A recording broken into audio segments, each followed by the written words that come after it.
In the previous lesson, we saw the change in definition of the word metropolis and the recent debates around the concept of contemporary metropolis. Then we looked into the issues of data, scale and quality of life in understanding the complexity of the contemporary metropolises. In these lessons, as shown in the scheme, we will continue discussing why metropolitan issues are considered as complex, difficult problems and how we are changing our perspective from the highly specialized approach of traditional discipline to the holistic approach of the metropolitan discipline. In the last 2 centuries, our knowledge has been developed and shaped in a specific way. We became highly specialized with great scientific discoveries and advanced technology. However, working in silos made us lose our connections amongst the various disciplines. We also had been focusing on the functional and economic efficiency of a society more than anything else. Despite of all the prosperity brought by the specialized and efficiency-driven development, this approach hasn't been particularly successful in dealing with many of the complex social issues prevailing nowadays. Quite often, the issues raised in metropolitan practice is proven impossible to be solved because of the limited resources and technology available presently. The American physicist Thomas Kuhn calls this kind of dead-end situation the difficult problem in the scientific field. More recently, Geoffrey Conklin talked about the wicked problem with a similar approach, expanding the initial coinage by Riddle and Weber in social policy planning.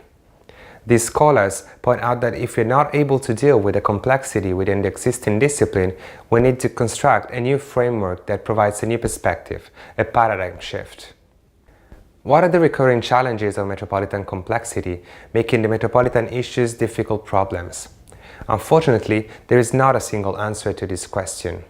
However, we could still identify some critical layers of the complexity to help us reconstruct our perspective on the contemporary metropolis. On one hand, a metropolis has a clear physical field of action where the various systems impact the physical environment. The continuous friction between current patterns of human development and the preservation of the life cycles of the planet is one of the main challenges we face in a territory. Also, the cultural mosaic of a metropolis, in comparison with a traditional city, is much more diverse and fragmented with different cultural codes, aims, expectations, skills and identities. Moreover, the different interests of disciplinary fields and agencies working on metropolitan issues bring up another level of complexity.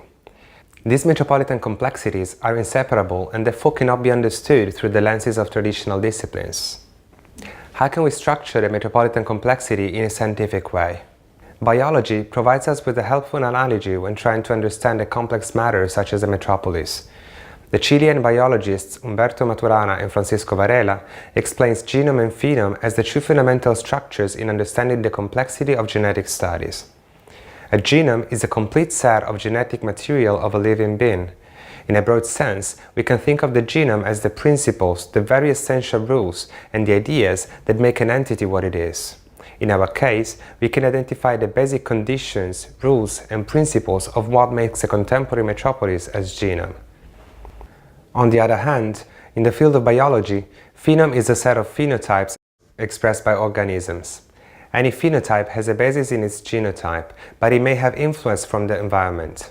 For instance, some people may genetically be prone to develop certain kind of illness, but even though two people have the same possibilities, the same genome, like twins for example, one might develop the illness whereas the other might not, depending on their habits, environment and other external influences.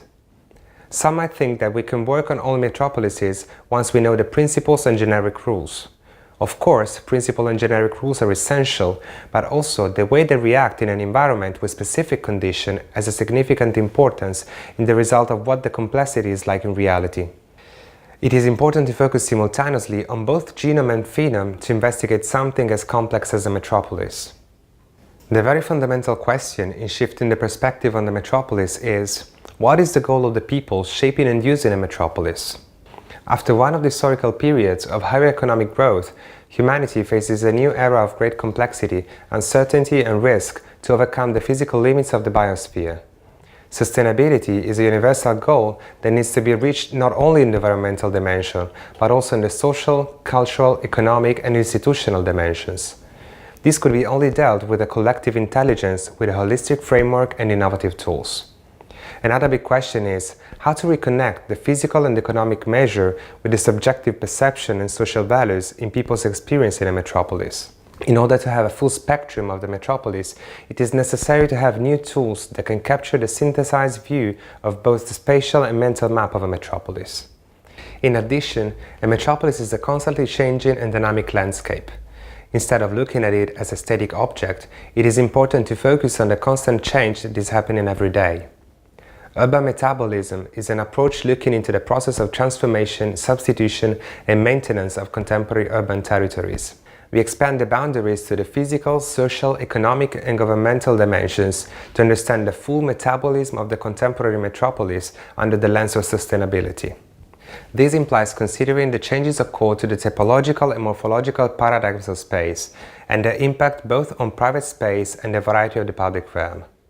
It also means to understand the various necessities, desires, contributions, and relationships of inhabitants and their prosperity. The vast possibilities of institutional structures to accommodate this physical, social, economic diversity sets the ethical axis of the transformation and is an important part of the metabolism.